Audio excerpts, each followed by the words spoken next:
بلدہ پاکستان میں ایک بار پھر خوش آمدید۔ بریک پر جانے سے پہلے بات ہو رہی تھی کہ انٹرنیشنل لنکیجز کی، کیا ہمیں اپنے ہاں کی دہشت گردی کو عالمی سطح پر مربوط کرنا بھی چاہیے یا نہیں؟ علامہ صاحب کا خیال تھا کہ چونکہ ملت کا پورا آپس میں رابطہ ہے تو یہ کہیں نہ کہیں روابط تو پیدا ہوں گے۔ ڈاکٹر صاحب، کیا ہمیں افغانستان، ایران اور سعودی عرب کے مسائل کو اور اپنے ہاں ہونے والے واقعات کو وہاں پر ہونے والے واقعات سے جوڑنا سیاسی اعتبار سے تو ڈیفینیٹلی شاید ان کا کوئی نہ کوئی جواز بنتا ہوگا، کیا مذہبی اعتبار سے بھی کوئی جواز بنتا ہے؟ مجھے یہ محسوس ہوتا ہے کہ ہم نے اللہ کو ناراض کیا ہوا ہے، اور ہم سب کو اس بات پر پوری دیانتداری سے غور کرنا چاہیے کہ اللہ تعالیٰ ہم سے کہاں کہاں کن کن وجوہات کی بنا پر ناراض ہے۔ میں ایک نقطہ اٹھا رہا ہوں، یقیناً آپ میں سے بہت سے لوگوں کے لیے یہ بڑا کنٹروورشل نقطہ ہوگا، لیکن یہ ایک بڑی قابل غور بات ہے۔ بات یہ ہے کہ اللہ تعالیٰ یہ فرماتے ہیں اہل ایمان کو کہ کونوا قوامین للہ بالقسط للہ شہداء، کہ تم اللہ کے گواہ بن کے حق کو بیان کرنے کے لیے اس کے لیے کھڑے ہو جاؤ، ولو علی انفسکم او الوالدین والاقربین، چاہے اس کا نتیجہ تمہارے خلاف پہنچے، تمہارے والدین قریبی رشتہ داروں سے۔ ہم نے 14 برس جہاد کے نام پر کشمیر میں معاملات کیے، دنیا کے سامنے ہم نے اعلان کیا کہ ہم کچھ نہیں کر رہے ہیں، یعنی جہاد کے نام پر ہم نے جھوٹ بولا۔ ہمیں اس بارے میں بھی غور کرنا چاہیے کہ وہ معاملات کے جن پہ معلوم ہوتا ہے کہ تمام پاکستان کے علماء اور عوام الناس کا اتفاق تھا، وہ ہم نے ٹھیک کیا تھا۔ اور یہ فیصلے کون کرتا ہے کہ ہماری جانب سے ایک پالیسی تیار کی جاتی ہے، اس کے نتیجے میں لوگ جاتے ہیں، پوری قوم کو معلوم ہوتا ہے، باہر دنیا والوں کے سامنے ہم کہتے ہیں ہم کچھ نہیں کر رہے ہیں۔ تو ہمیں یہ چاہیے کہ ہم حق پسند ہوں، ہم اللہ والے بنیں، ہم صحیح بات کریں، چاہے ہمارے خلاف جاتے ہی ہو، آپ دیکھیں اللہ ہمارے ساتھ ہوگا اور کون ہمارے خلاف کچھ کر سکتا ہے۔ جی میرے دوست، مسئلہ کہ دیوبند اور اہل حدیث کی طرف دہشت گردی منسوب کی جاتی ہے، یہ الزام ہے یا حقیقت ہے؟ دوسرا یہ ہے کہ جنرل ضیاء الحق کے دور سے لے کر آج تک جتنے بھی دہشت گردی کے واقعات ہوئے ہیں وہ صرف بریلوی مساجد میں ہوئے ہیں یا اہل تشیع جو ہمارے برادر ہیں ان کے امام بارگاہوں میں ہوئے ہیں؟ اہل اور مسئلے کے اہل حدیث اور دیوبندیوں کے مسالک میں نہیں ہوئے، دہشت گردوں نے کی، حکومت نے تو کی ہے لال مسجد میں، انہوں نے جو عمل کیا ہے، دہشت گردوں نے نہیں کیے۔ اس کی وجہ کیا ہے؟ دوسرا یہ ہے کہ یہ میرا سوال ہے علامہ اکبر حسین سے کہ خلفاء راشدین کے بعد امت مسلمہ میں 2 تفرقے ہوئے، امت اہل سنت والجماعت اور اہل تشیع۔ امت مسلمہ بڑھ گئی، جو بھی اختلافات چاہے سیاسی تھے یا ہم سیاسی اختلافات ہی کہہ سکتے ہیں۔ مسئلہ یہ ہے کہ اب اس امت کو کیا یہ تمام جو علماء بیٹھے ہیں یہ فتویٰ دے سکتے ہیں کہ ہم ایک ہی صف میں محمود و اعجاز کھڑے ہو سکتے ہیں؟ میں سمجھتا ہوں کہ یہ کہنا کہ نہیں بالکل جو اہل تشیع کے یہاں ہوا وہ بھی قابل مذمت ہے جو باقی، لیکن میں یہ سمجھتا ہوں کہ 2500 سے زیادہ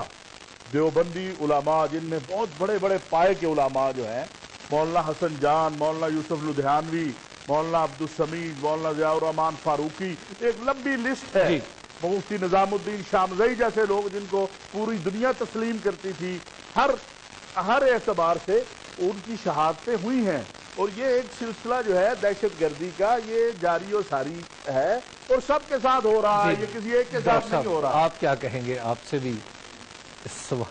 دیکھیں بات یہ ہے کہ میں مولانا سے ایگری کرتا ہوں کہ اس میں سبھی لوگوں نے کسی نہ کسی شکل میں رول ادا کیا ہے، منفی بھی اور مثبت بھی، لیکن یہ آپ کا گلا بجا ہے کہ جہاں تک عبادت گاہوں کا اور مساجد کا تعلق ہے 2 مسالک زیادہ متاثر ہوئے ہیں، لیکن مولانا کا یہ جواب بھی بجا ہے کہ آپ اس کے برعکس اس کو بھی دیکھیں کہ ان کے ہاں کے علماء بھی باقاعدہ شہید کیے گئے ہیں۔ محمد حسین اکبر صاحب، آپ سے سوال تھا کہ کیا اختلافات کبھی ختم بھی ہو سکتے ہیں؟ دیکھیں میرے بھائی، جہاں تک شیعہ اور سنی کی تفریق اور تاریخ کے حوالے سے جو اختلافات کا سلسلہ شروع ہوا وہ کوئی ڈھکی چھپی بات نہیں ہے کہ ایک مکتب فکر نے دین کو رسول خدا صلی اللہ علیہ وسلم کے بعد اہل بیت اطہار سے لیا اور ترجیحاً ان کو مقدم رکھا، اس لیے کہ اہل بیت کے افراد وہ تھے کہ جو آغوش رسالت میں پلے،